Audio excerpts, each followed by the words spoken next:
Today, we are going way, way back. I mean, back to a time before time itself, to get into one of the most epic origin stories ever told, the Greek creation myth. Now, this isn't just some old story. It's a narrative that has shaped so much of Western civilization. So, let's take a journey together right back to the very, very beginning of it all. And honestly, that's the perfect way to think about this. We're not just looking at a list of things that happened. We're kind of tuning into the very first verses of this divine song, a story about love, fear, betrayal, and creation on a scale that's just mind-boggling. So let's trace that song right from its very first silent note. So where does a story like this even begin? Well, it's not with a big bang, but with a deep, profound silence.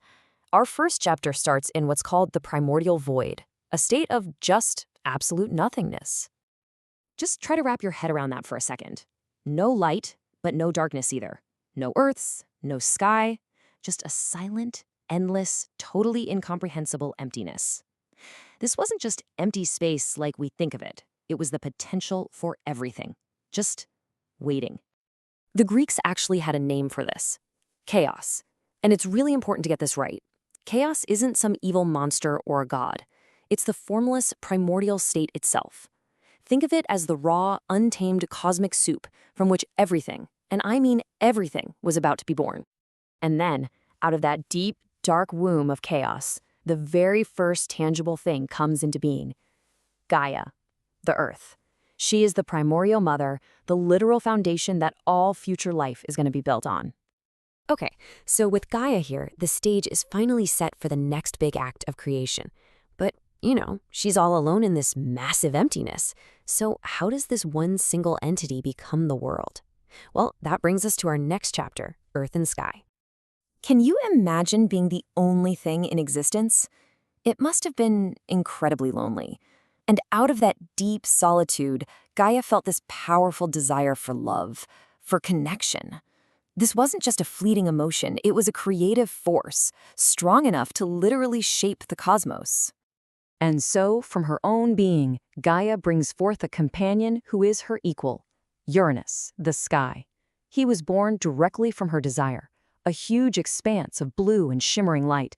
The stars were his twinkling eyes, and his breath, well, that became the wind that gently moved across the earth.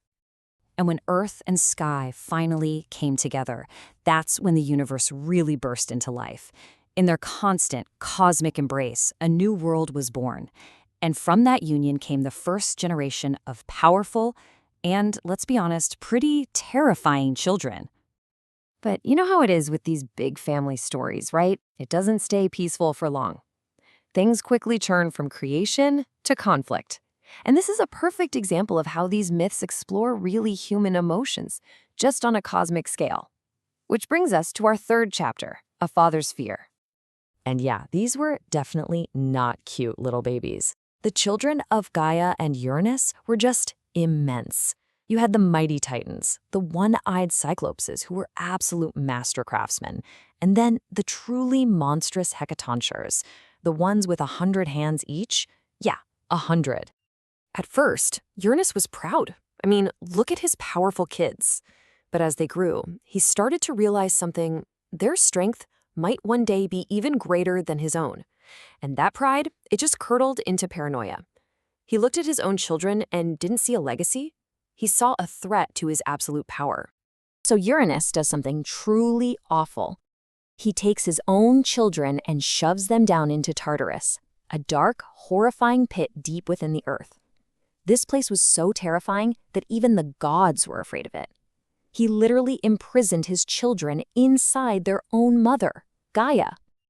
You can just imagine, this act of cruelty completely broke Gaia's heart. Her children were trapped inside of her, and all that love she had for Uranus just turned into a furious, burning rage. The mother of everything was about to unleash a storm of vengeance that would change the universe forever. So, from the depths of her sorrow, Gaia's voice echoes down into the crushing darkness of Tartarus. It was both a desperate plea and a fiery challenge.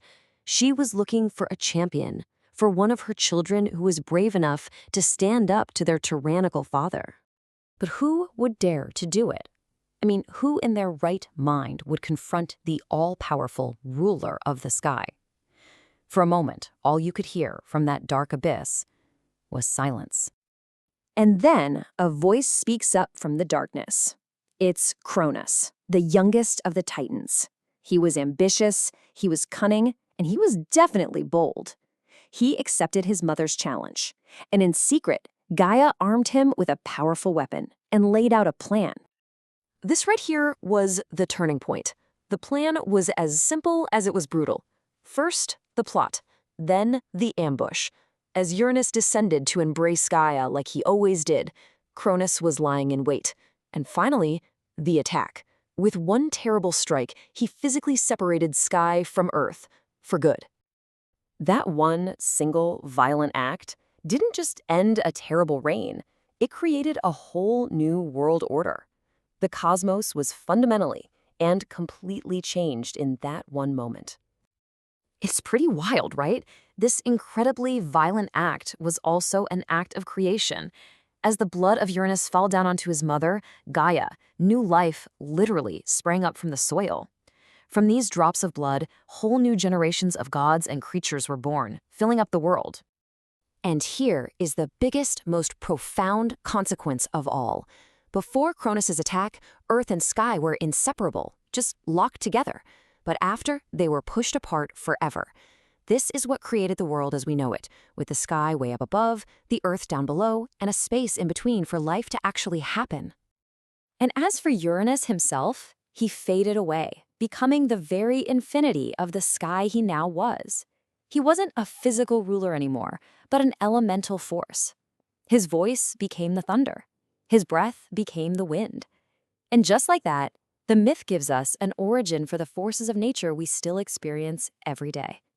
So, with Cronus as the new king of the cosmos, the age of the Titans begins. But here's the thing.